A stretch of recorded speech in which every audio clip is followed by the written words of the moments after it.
Des températures atteignent des niveaux très dangereux à Phuket, dangereux à Bangkok et dans 34 autres provinces. Les températures ont atteint des niveaux jugés très dangereux à Phuket mercredi et dangereux à Bangkok ainsi que dans 34 autres provinces. La canicule devrait se poursuivre jeudi, selon un haut responsable de la santé. Les personnes vulnérables, notamment les personnes âgées et les malades, ont été invitées à éviter toute exposition au soleil. Le docteur Amporn Benjaponpitak, directeur général du département de la santé, a déclaré qu'un indice de chaleur au niveau rouge, considéré comme très dangereux, pouvait provoquer des éruptions cutanées, des crampes, un coup de chaleur, une insolation, des évanouissements, voire entraîner la mort.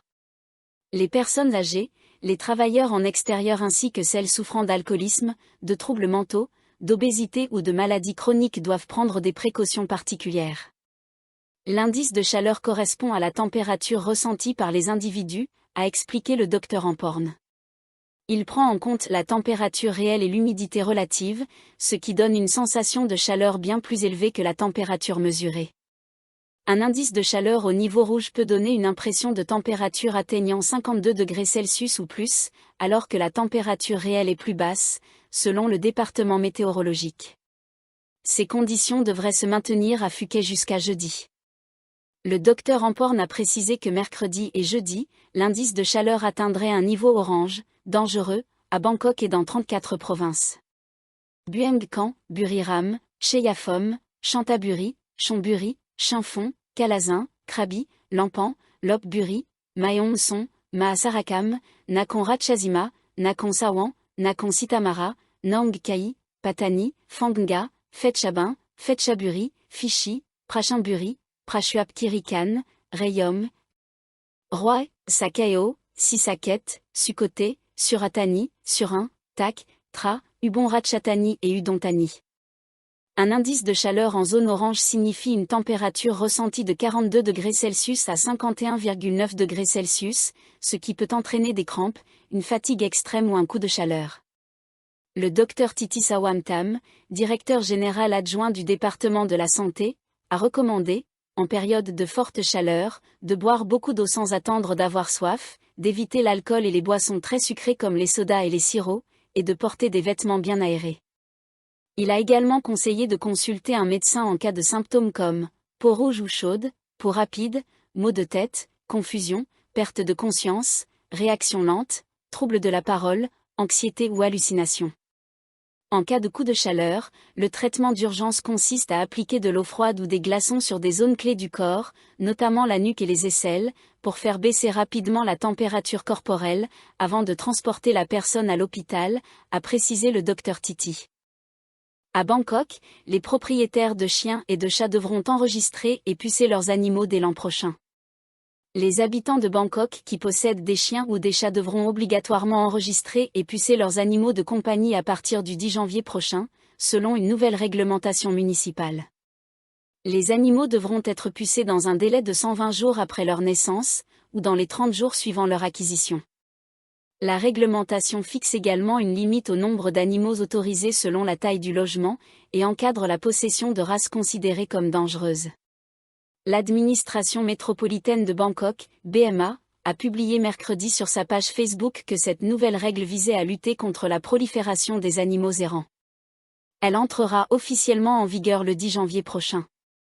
La BMA a souligné que cette mesure était prise dans l'intérêt de la sécurité publique pour les habitants comme pour les animaux. La publication précise que les propriétaires devront se conformer à cette nouvelle réglementation sous peine de sanctions, sans toutefois en détailler la nature. Bien que le terme utilisé soit simplement « animaux de compagnie », les médias thaïlandais ont précisé qu'il s'agissait spécifiquement des chiens et des chats. La gouverneure adjointe de la ville, Tavida Kamolvei, a rappelé que ce règlement sur le contrôle des animaux de compagnie, approuvé l'année dernière, avait été publié dans la Gazette royale le 15 janvier et entrerait en vigueur dans un délai de 360 jours. Détail du règlement. Les propriétaires devront enregistrer et pucer leurs animaux, et respecter des quotas selon l'espace de vie. Appartement ou condo de 20 à 80 mètres carrés, un animal autorisé. Appartement ou condo de 80 mètres carrés ou plus, 2 animaux autorisés. Terrain jusqu'à 20 wa, 2 animaux autorisés. Terrain jusqu'à 50 oies, 3 animaux autorisés. Terrain jusqu'à 100 oies, 4 animaux autorisés. Terrain de 100 oies ou plus, maximum 6 animaux autorisés. 1 oie égale environ 4 mètres carrés. Les animaux dits économiques, vaches, chevaux, canards, poules, ne pourront être élevés que dans des zones prévues à cet effet. Tous les animaux devront être enregistrés et pucés dans les 120 jours suivant leur naissance ou dans les 30 jours suivant l'adoption ou l'achat. Les propriétaires de races dites dangereuses, comme les pitbulls et les rottweilers, devront déclarer leur animal auprès des autorités de district, qui appliqueront des mesures de contrôle spécifiques. Nakhon Pathom. Un incendie ravage l'entrepôt du musée thaïlandais des figures de cire. Un incendie a entièrement détruit l'entrepôt de 3 étages du musée thaïlandais des figures de cire, situé dans le district de Nakhon Chesri, à Nakhon Pathom, mercredi matin. Les dégâts sont estimés à plus de 10 millions de baht selon une première évaluation. Ce musée est une attraction touristique réputée, exposant des sculptures réalistes en cire et en fibre de verre, représentant notamment des moines bouddhistes vénérés, d'anciens rois, ainsi que des scènes de vie traditionnelles thaïlandaises. L'incendie de l'entrepôt a été signalé vers 6h30. Au moins 10 camions de pompiers ont été mobilisés. Les flammes n'ont pu être maîtrisées qu'au bout de 2 heures de lutte intense. Le bâtiment, d'une superficie de 10 x 25 mètres et haut de 3 étages, a été totalement détruit. Le rez-de-chaussée servait à stocker des matériaux inflammables tels que de la fibre de verre, du diluant, de l'huile, et d'autres substances utilisées pour la fabrication des statues. Les 2 étages supérieurs contenaient des sculptures en fibre de verre et en cire. Des employés ont remarqué la fumée à temps pour sauver une dizaine de statues de moines vénérés, avant que les flammes ne se propagent. Le musée principal, quant à lui, n'a subi aucun dégât. La Thaïlande prévoit de proposer Chiang Mai au patrimoine mondial de l'UNESCO d'ici 2026 pour célébrer les 730 ans de la ville. Le gouvernement thaïlandais prévoit de soumettre la candidature de Chiang Mai à l'UNESCO pour son inscription au patrimoine mondial d'ici 2026, à l'occasion du 730e anniversaire de la fondation de la ville du Nord.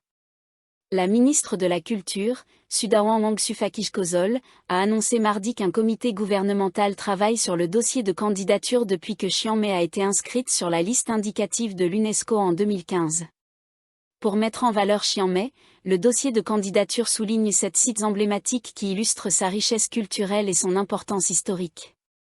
Wat Chiang Man, Wat Chedi Luang, Wat Phra Singh, Wat Jeyo, Wat Suandok, Wat Umang, Wat Phra Det Doi Sutep, ainsi que les murailles et les douves de la ville.